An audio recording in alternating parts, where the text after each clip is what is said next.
Good morning. Welcome, Shem Stars. We are starting with new unit, that is human physiology. In under this unit, chapter 17, breathing and exchange of gases. In this presentation, we will be discussing about what is respiration in animals and human respiratory system. Respiration is one of the very important life processes. The chemical process by which energy is released in cells is called respiration. It happens in all living cells all of the time. The main food source of energy for respiration in cells is glucose. This process is controlled by enzymes. Respiration can be carried out either in presence of oxygen or without oxygen. If it occurs in the presence of oxygen, we call it aerobic respiration. If in absence of oxygen, then we call it anaerobic respiration. The process of exchange of oxygen from the atmosphere with carbon dioxide produced by the cells is called breathing. Generally, we call it respiration. Respiration completes only if energy is released. So, there is a difference in breathing and respiration. Mechanisms of breathing vary among different groups of animals depending mainly on their habitats and levels of organization. Lower invertebrates like sponges, coelentrates, flatworms exchange of oxygen with carbon dioxide by simple diffusion over their entire body surface. Earthworms use their moist cuticle and insects have a network of tubes, that is tracheal tubes, to transport atmospheric air within the body.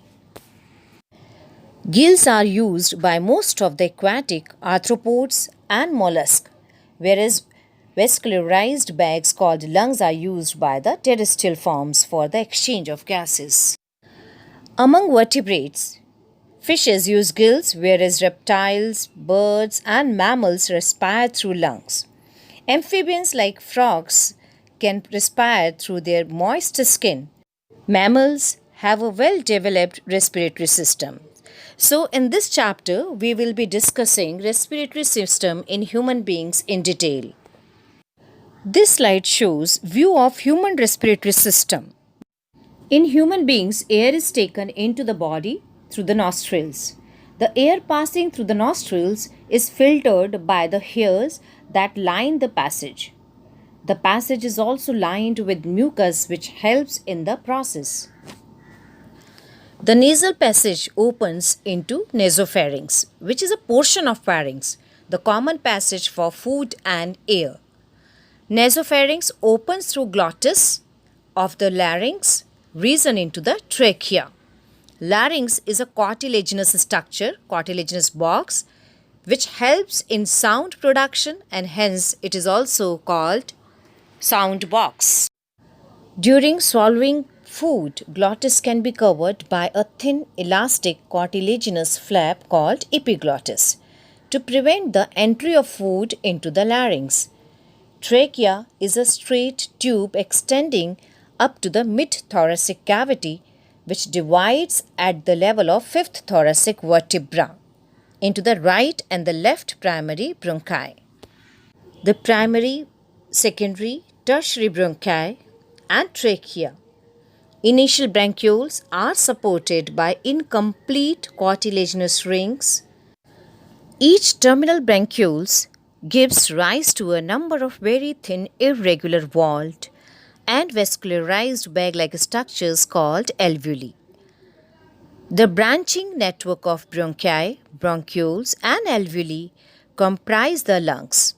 We have two lungs which are covered by a double-layered pleura with pleural fluid between them.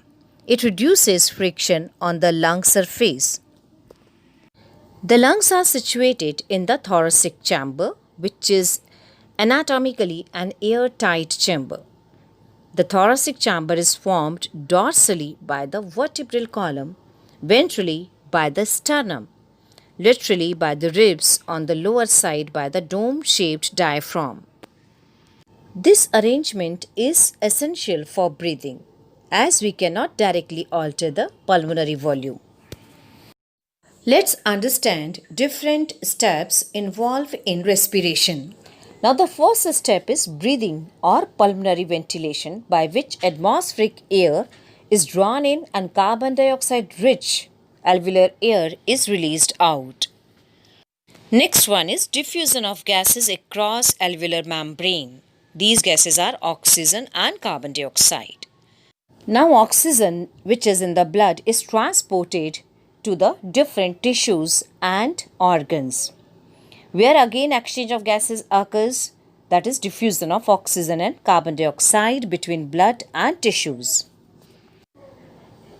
After that, oxygen is utilized by the tissues, that is cells, for catabolic activities, catabolic reactions, and resultant release of carbon dioxide along with the energy.